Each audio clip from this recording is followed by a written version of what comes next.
Yes, നമ്മളിതാ നമ്മുടെ theory portions എല്ലാം തന്നെ കംപ്ലീറ്റ് ചെയ്തിരിക്കുന്നു. Physics, chemistry and biology topic wise നമ്മൾ പഠിച്ചു കഴിഞ്ഞിരിക്കുന്നു. 25-ാം തീയതി 1ാം ഗ്രൂപ്പുകാരും 26-ാം തീയതി ഗ്രൂപ്പ് 2-വുമായിട്ട് നിങ്ങളതേ മോഡൽ എക്സാമിൻ്റെ ആദ്യത്തെ പരീക്ഷ എഴുതാൻ പോവുകയാണ്. ഒരു പക്ഷേ എനിക്ക് തോന്നുന്നത് നമ്മുടെ ഫസ്റ്റ് ഫേസ് അതൊരു കോൺസെപ്റ്റ്സ് ക്ലാരിറ്റി അല്ലെങ്കിൽ ഒരു കോൺസെപ്റ്റ് പഠിച്ചെടുക്കാനുള്ള ഫേസ് ആയിരുന്നുവെങ്കിൽ നമ്മുടെ രണ്ടാമത്തെ ഫേസ് എങ്ങനെ നമുക്ക് എക്സാമിലേക്ക് വളരെ വേഗം ഏറ്റവും എളുപ്പത്തിൽ കടന്നു ചെല്ലാം എന്നുള്ളതാണ്. ഒരു പക്ഷേ നമ്മുടെ കുറവുകളെയൊക്കെ കൃത്യമായി മനസ്സിലാക്കിക്കൊണ്ട് അതിനെല്ലാം ഒന്ന് ഓവർകം ചെയ്തുകൊണ്ട് നമ്മൾ ഏറ്റവും നന്നായിട്ട് ഏറ്റവും ആത്മവിശ്വാസത്തോടെ മെയ് 3-ാം തീയതിയെ പരീക്ഷയെ അഭിമുഖീകരിക്കാൻ വേണ്ടി നിങ്ങൾ തയ്യാറെടുക്കാൻ പോകുന്ന സെക്കൻഡ് ഫേസിൻ്റെ തുടക്കമാണ് 25-ാം തീയതി. പല കുട്ടികളെ സംബന്ധിച്ചിടത്തോളവും ഈ ഒരു സമയം, അതായത് ഇനി ഒരാഴ്ചയിലധികമുണ്ട്, ഈ ഒരു സമയം ഒരു ട്രാൻസിഷൻ ഫേസ് ആണ്.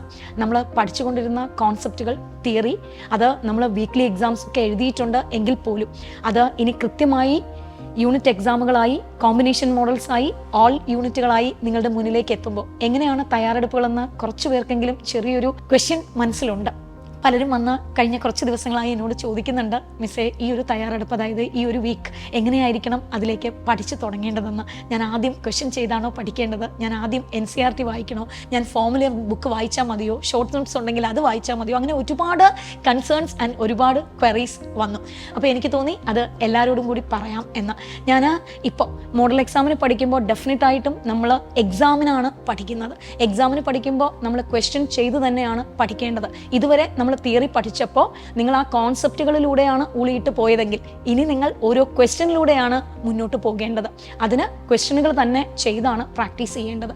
അവിടെ ഒരു ക്വസ്റ്റ്യൻ, ഇപ്പോൾ പല കുട്ടികളും ഫോർ എക്സാമ്പിൾ ഇപ്പോൾ ബയോളജിയുടെ കാര്യം പറഞ്ഞാൽ ഗ്രൂപ്പ് 1 എഴുതുന്നത് യൂണിറ്റ് 1 ആണ്. യൂണിറ്റ് 1-ൽ നമ്മൾ ബയോളജിക്കൽ ക്ലാസിഫിക്കേഷനും പ്ലാൻ കിങ്ഡവും ബോട്ടണിയിലും സുവോളജിയിൽ കോഡേറ്റ് ആൻഡ് നോൺ കോഡേറ്റുമാണ് എഴുതുന്നത്. അപ്പോൾ കുട്ടികളുടെ പലരുടെയും ഒരു സംശയം എന്താണെന്ന് വെച്ചാൽ ഇതൊക്കെ നമ്മൾ ചില ബാച്ചുകളിൽ ഏറ്റവും ആദ്യം പഠിപ്പിച്ച ടോപ്പിക്കുകളാണ്. അപ്പോൾ ഇത്രയും സമയത്തിന് ശേഷം നമ്മൾ വീണ്ടും അത് എഴുതുമ്പോൾ NCERT വായിച്ചിട്ട് വേണോ എഴുതാൻ, അതോ ക്വസ്റ്റ്യൻ ചെയ്ത് തുടങ്ങിയിട്ട് വേണോ വായിക്കാൻ?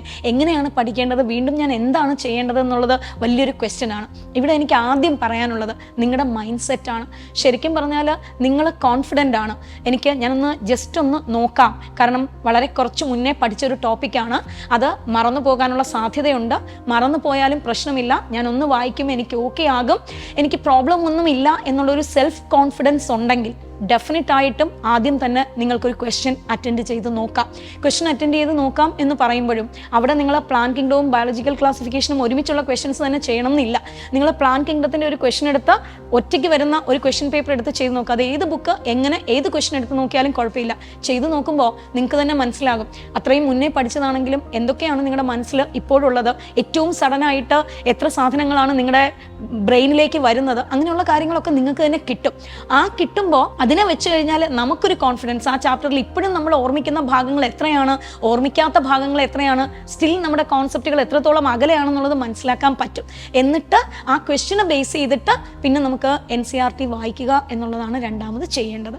ഇനി വേറെയും ഒരു കാര്യം, നന്നായിട്ട് പഠിച്ചു വെച്ചവർ അല്ലെങ്കിൽ 1, 2, 3, 4 പ്രാവശ്യം ഇപ്പോൾ തന്നെ NCERT വായിച്ചു കഴിഞ്ഞവരാണെങ്കിൽ ഒരുപക്ഷെ വീണ്ടും വായിക്കുമ്പോൾ ഒരു പാസീവ് റീഡിങ്ങിനുള്ള ടെൻഡൻസി ഡെഫിനറ്റ് ആയിട്ടും ഉണ്ടാകും. ഇവിടെ നമ്മുടെ ഒരു പാസീവ് റീഡിങ് നമ്മൾ ഡെഫിനറ്റ് ആയിട്ടും അവോയ്ഡ് ചെയ്തേ പറ്റൂ. കാരണം നമുക്ക് ഓൾറെഡി അറിയാമെന്നുള്ളതാണ്, നമ്മൾ ഒരുപാട് പ്രാവശ്യം വായിച്ചു വെച്ചതാണ്. അപ്പോൾ ബ്രെയിൻ പെട്ടെന്ന് തന്നെ ആ പേജുകൾ മറിച്ചു പോകുമ്പോൾ നമുക്ക് ജസ്റ്റ് നമ്മൾ മറിച്ചു പോകും. പിന്നീട് ഒരു ക്വസ്റ്റ്യൻ വരുമ്പോൾ കുറച്ചുകൂടെ ഇൻഡെപ്തിലേക്ക് പോകുന്ന ഒരു സ്റ്റേറ്റ്മെന്റ് ടൈപ്പ് ഓഫ് ക്വസ്റ്റ്യൻ വരുമ്പോഴായിരിക്കും നമ്മൾ ആ മറിച്ചു പോയതിൽ ഇങ്ങനെ ഒരു സ്റ്റേറ്റ്മെന്റ് കണ്ടില്ലല്ലോ, അല്ലെങ്കിൽ എന്തായിരുന്നു അത് ഉദ്ദേശിച്ചത് എന്ന് ചിലപ്പോൾ നമ്മൾ ആ ക്വസ്റ്റ്യൻ പേപ്പർ കാണുമ്പോഴായിരിക്കും ഒന്ന് നമുക്ക് ആ ഒരു ബോധം ഉണ്ടാകുന്നത്. അതിന് ചെയ്യേണ്ടത് ആക്റ്റീവ് റീഡിംഗ് ആണ്. ആക്റ്റീവ് റീഡിങ്ങിന് ഏറ്റവും നല്ലൊരു മാർഗം, ഒരു പ്രാവശ്യം ജസ്റ്റ് ഒന്ന് വായിച്ചു നോക്കിയിട്ട് ഒന്ന് കണ്ണടച്ച് നിങ്ങളോട് തന്നെ പറഞ്ഞു നോക്കുകയോ, മറ്റൊരാളെ പഠിപ്പിക്കുന്നത് പോലെ വേറൊരാൾ മുൻപിലുണ്ടെങ്കിൽ ഒരു കോൺസെപ്റ്റ് വായിച്ചിട്ട് ഒരു അധ്യാപകൻ നിങ്ങൾക്ക് എങ്ങനെയാണോ പറഞ്ഞു തരുന്നത് അതുപോലെ ഒന്ന് പറഞ്ഞു കൊടുക്കാൻ നോക്കുകയോ, അതല്ലെങ്കിൽ ഏറ്റവും ഷോർട്ടായിട്ട് എന്താണ് മനസ്സിൽ കിട്ടിയതെന്ന് വേർഡുകളിൽ എഴുതി വെക്കണം എന്നല്ല ഞാൻ പറഞ്ഞത്, എങ്കിൽ പോലും ഒന്ന് കുറിച്ചു വെക്കാൻ നോക്കിയാൽ കുറച്ചുകൂടെ ആക്റ്റീവായിട്ട് ഇൻവോൾവ്മെന്റ് റീഡിംഗ് കിട്ടും. അങ്ങനെ ഇൻവോൾവ് റീഡിംഗ് നടത്തിയതിന് ശേഷം നിങ്ങൾക്ക് വീണ്ടും നമ്പർ ഓഫ് ക്വസ്റ്റ്യൻസ് കൂട്ടി കൊണ്ടുവരാം. ഇനി അതല്ല, ആദ്യമേ തന്നെ ക്വസ്റ്റ്യൻ എഴുതുമ്പോൾ അയ്യോ ഞാൻ ഇത്രയും മറന്നുപോയോ, എനിക്ക് ഒന്നും ഓർമ്മയില്ലല്ലോ, ഞാനിത് ആദ്യം പഠിച്ചതല്ലേ, ഇനി പഠിച്ചാൽ മതിയോ, എല്ലാം വിട്ടുപോയി, അങ്ങനെ പാനിക് ആകുന്ന അല്ലെങ്കിൽ ആ ഒരു മെന്റാലിറ്റിയാണ് നിങ്ങൾക്കുള്ളതെങ്കിൽ ഡെഫിനറ്റ് ആയിട്ടും ആദ്യം തന്നെ ടെക്സ്റ്റ് ബുക്ക് വായിച്ചു നോക്കുക. ടെക്സ്റ്റ് ബുക്ക് വായിക്കുക എന്ന് പറയുമ്പോഴും ഇത് തന്നെയാണ് ചെയ്യേണ്ടത്. ചുമ്മാ റാൻഡമായിട്ട്, പ്രത്യേകിച്ചും ബയോളജിയുടെ കാര്യത്തിൽ, ഫിസിക്സും കെമിസ്ട്രിയൊക്കെ അങ്ങനെ ഒരു റാൻഡം റീഡിങ്ങിന് പോസിബിലിറ്റി വളരെ കുറവാണ്. Because you are solving it. Solve ചെയ്യുമ്പോൾ നമ്മുടെ ഒരു അനലിറ്റിക്കൽ അല്ലെങ്കിൽ സോൾവിങ് സ്കിൽ അല്ലെങ്കിൽ ഇന്റർപ്രിട്ടേഷണൽ സ്കിൽ ബ്രെയിൻ കുറച്ചുകൂടെ ആക്റ്റീവ് ആണ് അവിടെ. പക്ഷേ റീഡിങ്ങിലുള്ള പ്രോബ്ലം പലപ്പോഴും നമ്മുടെ കണ്ണ് വായിക്കും, ചിലപ്പോൾ നമ്മൾ ഉച്ചത്തിൽ തന്നെ വായിച്ചു പോകും, പക്ഷെ അവിടെ എത്രത്തോളം ഡേറ്റ നിങ്ങളുടെ ബ്രെയിൻ പ്രോസസ്സ് ചെയ്യുന്നു എന്നുള്ളത് വലിയൊരു ക്വസ്റ്റ്യൻ ആണ്. അപ്പോൾ ഞാൻ പലപ്പോഴും കേട്ടിട്ടുള്ള ഒരു കാര്യം, ഞാൻ 8 പ്രാവശ്യം NCERT കടന്നുപോയി അല്ലെങ്കിൽ 10 പ്രാവശ്യം കടന്നുപോയി, എന്നാലും ആ ക്വസ്റ്റ്യൻ കണ്ടപ്പോൾ എനിക്കത് ക്ലിക്ക് ചെയ്തില്ല, എവിടെയൊക്കെയോ മിസ്സിങ് എന്ന് പറയുന്നുണ്ട്. ഇവിടെ ഈ ഒരു പ്രോസസ്സിങ്ങിൻ്റെ കുറവ് നന്നായിട്ടുണ്ട്. സോ നമ്മുടെ കണ്ണുകളിൽ കൂടെ നമ്മൾ കാണുന്നത് അല്ലെങ്കിൽ നമ്മൾ വായിച്ചെടുക്കുന്ന ഒരു കാര്യം പ്രോസസ്സ് ചെയ്യണമെങ്കിൽ ഇൻവോൾവ് ഇൻ ആക്റ്റീവ് റീഡിങ്. ഒരു പക്ഷേ ഫിസിക്സിലും കെമിസ്ട്രിക്കും നമ്മൾ അറിയാതെ തന്നെ ഒരു ആക്റ്റീവ്, ഞാൻ നേരത്തെ പറഞ്ഞതുപോലെ ഒരു ഇൻവോൾവ്മെന്റ്, ഒരു കോൺഷ്യസ് ഇൻവോൾവ്മെന്റ് വന്നു പോകും. പക്ഷേ ഇവിടെ നമ്മൾ അറിയാതെ എങ്കിലും നമ്മൾ ആ ഒരു ഇൻവോൾവ്മെന്റിൽ നിന്ന് മാറിപ്പോകും. ആ മാറിപ്പോകുന്നത് കൊണ്ടാണ് പലപ്പോഴും എത്രയോ പ്രാവശ്യം NCERT വായിച്ചിട്ട് പോലും ഒരു ക്വസ്റ്റ്യൻ ചെയ്യുമ്പോൾ നമുക്കൊരു മിസ്സിങ് വരുന്നത്. സോ ഇനിയുള്ള കുറച്ച് ദിവസം വായന എന്ന് പറയുന്നത് ഓരോ സെന്റൻസിലും ആക്റ്റീവ് റീഡിംഗ് ആണ് നിങ്ങൾ ചെയ്യേണ്ടത്.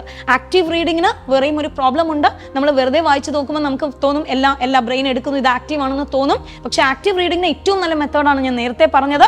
ആഫ്റ്റർ റീഡിങ് നിങ്ങളോട് തന്നെ എന്താണ് വായിച്ചത്. ഇനി ഇതൊന്നുമല്ല, കുറച്ചുകൂടെ കോൺഫിഡൻസ് ഉള്ള ആൾക്കാരാണ് നിങ്ങൾ, കുറച്ചുകൂടെ നിങ്ങൾക്ക് നിങ്ങളിൽ വിശ്വാസമുണ്ട്, അത്യാവശ്യം നന്നായിട്ടൊക്കെ പഠിച്ചു വെച്ച ആൾക്കാരാണെങ്കിൽ വായിക്കുന്നതിന് മുൻപ് തന്നെ NCERT ഒരു ചാപ്റ്റർ, ഇപ്പോൾ സേ ഫോർ എക്സാമ്പിൾ നിങ്ങൾ ആദ്യം എഴുതുന്ന ബയോളജിക്കൽ ക്ലാസിഫിക്കേഷൻ്റെ ഫസ്റ്റ് പേജ് NCERT ടെക്സ്റ്റ് ബുക്കിൽ നിന്ന് എടുത്തു വെച്ചിട്ട് കണ്ണടച്ചൊന്ന് ആലോചിച്ച് നോക്കൂ. ആദ്യത്തെ പാരഗ്രാഫിൽ നിങ്ങൾ ഓർക്കുന്ന എന്തൊക്കെ കോണ്ടന്റുകളാണുള്ളത്, എന്തൊക്കെ സാധനങ്ങളാണുള്ളതെന്ന് ഒന്ന് ആലോചിച്ച് നോക്കൂ. ഇനി വായിച്ചതിന് ശേഷവും ഈ വായിക്കാതെ നോക്കിയിട്ട് കിട്ടുന്നില്ല, സാരമില്ല, വിഷമിക്കണ്ട. കാരണം നമ്മളിത് വളരെ മുന്നേ പഠിച്ചതാണ്, മറന്നു പോകും.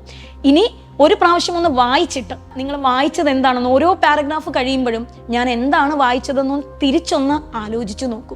ഇത് ഓരോ പാരഗ്രാഫിലും വായിച്ച് കഴിഞ്ഞ് ഒരു പേജ് മറിക്കുമ്പോൾ ആ പേജിൽ എന്തൊക്കെ പാരഗ്രാഫുകളാണ്, എന്തൊക്കെ കോണ്ടന്റുകളാണ് ഞാൻ വായിച്ചതെന്ന് തിരിച്ച് നിങ്ങൾ ബ്രെയിനോട് ചോദിച്ചു നോക്കണം. ഇത് അപ്പം തന്നെ ചോദിക്കണം. ചോദിച്ച് ഓക്കെ ആയി ഒരു ചാപ്റ്റർ കഴിയുമ്പോൾ നമുക്ക് അടുത്ത ചാപ്റ്ററിലേക്ക് ക്വിറ്റ് ചെയ്ത് പോയാലും അടുത്ത ചാപ്റ്റർ ഇപ്പോൾ ചിലപ്പോൾ നിങ്ങൾ ഫിസിക്സ് ആയിരിക്കും പഠിക്കുന്നത്, അല്ലെങ്കിൽ കെമിസ്ട്രി ആയിരിക്കും പഠിക്കുന്നത്, അല്ലെങ്കിൽ വേറൊരു ഏതെങ്കിലും ചാപ്റ്റർ ആയിരിക്കും പഠിക്കുന്നത്. ഇത് പഠിച്ചു കഴിഞ്ഞ് ആ ദിവസം എൻഡ് ചെയ്യുന്നതിന് മുൻപ് ഒരു പ്രാവശ്യം കൂടി ആ ടെക്സ്റ്റ് എടുത്ത് വെച്ചിട്ട് ഞാൻ രാവിലെ വായിച്ച കോണ്ടന്റുകൾ എത്രത്തോളം എൻ്റെ മനസ്സിലുണ്ട് എന്നുള്ളത് തന്നെത്താനെ ഒന്ന് ഓർത്ത് നോക്കുക.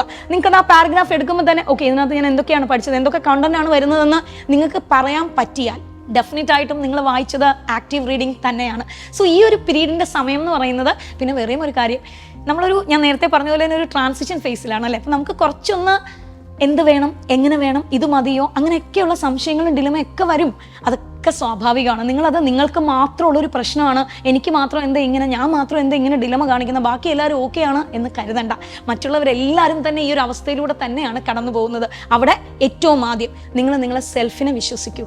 നിങ്ങളെ പിന്തുടർന്ന് വന്ന പാത അല്ലെങ്കിൽ നിങ്ങൾ പഠിച്ചു വെച്ചിരിക്കുന്ന കോൺസെപ്റ്റ് അത് ഓക്കെ ആണെന്നുള്ളൊരു വിശ്വാസം നിങ്ങൾക്ക് വേണം. അത് നിങ്ങളെ ഒന്ന് വിശ്വസിക്കുക. പല കുട്ടികളും ഞാൻ നല്ല മാർക്ക് വാങ്ങിച്ച് വന്നിട്ട് പോലും അവർ പറയുന്നത് ഞാൻ പഠിച്ച മെത്തേഡ് അത്ര ശരിയല്ലേ, അല്ലെങ്കിൽ ഇങ്ങനെ മതിയോ എന്നൊരു നമുക്കൊരു സെൽഫ് ഡൗട്ട് ഉണ്ട്. അപ്പോൾ ആദ്യം ആ സെൽഫ് ഡൗട്ട് നമുക്ക് അവോയ്ഡ് ചെയ്യാം. നിങ്ങളെ വിശ്വസിച്ച് നിങ്ങൾ വായിക്കുന്ന അതേ മെത്തേഡിലൂടെ തന്നെ പോവുക. എന്നിട്ട് മാക്സിമം നമ്പർ ഓഫ് ക്വസ്റ്റ്യൻസ് ചെയ്യുക. മോഡൽ എക്സാം നമ്മൾ അടിപൊളിയായിട്ട് തന്നെ എഴുതും. അപ്പോൾ ഹെൽത്തും കൂടെ കേട്ടോ, ഏറ്റവും നന്നായിട്ട് അതിനുവേണ്ടി മോഡൽ എക്സാം എന്ന് കരുതി ഉറക്കം ഇല്ലാതെ ഇരുന്ന് പഠിക്കുക, ആഹാരം കഴിക്കാതിരുന്ന് പഠിക്കുക, വെള്ളം കുടിക്കാതെ, അങ്ങനെയുള്ള കാര്യങ്ങളൊന്നും ചെയ്യണ്ട. ഒരു പക്ഷേ പഠിച്ചപ്പോൾ കുറച്ച് ഉറക്കം ഒഴിഞ്ഞെങ്കിൽ പോലും ഇനിയുള്ള സമയം മൈൻഡിനെ നന്നായിട്ടൊന്ന് റിലാക്സ്ഡ് ആക്കി ഹെൽത്തിയർ ആയിട്ട് പരീക്ഷയ്ക്ക് തയ്യാറെടുത്തോ. ഞങ്ങൾ എപ്പോഴും പറയും പോലെ ഇവിടെ ഞങ്ങളെല്ലാവരും നിങ്ങൾക്കായിട്ട് ഉണ്ട്. അപ്പോൾ നമുക്ക് ഒരുമിച്ച് മോഡൽ എക്സാം എഴുതാം. Brilliant Study Center, India's #1 coaching center for NEET and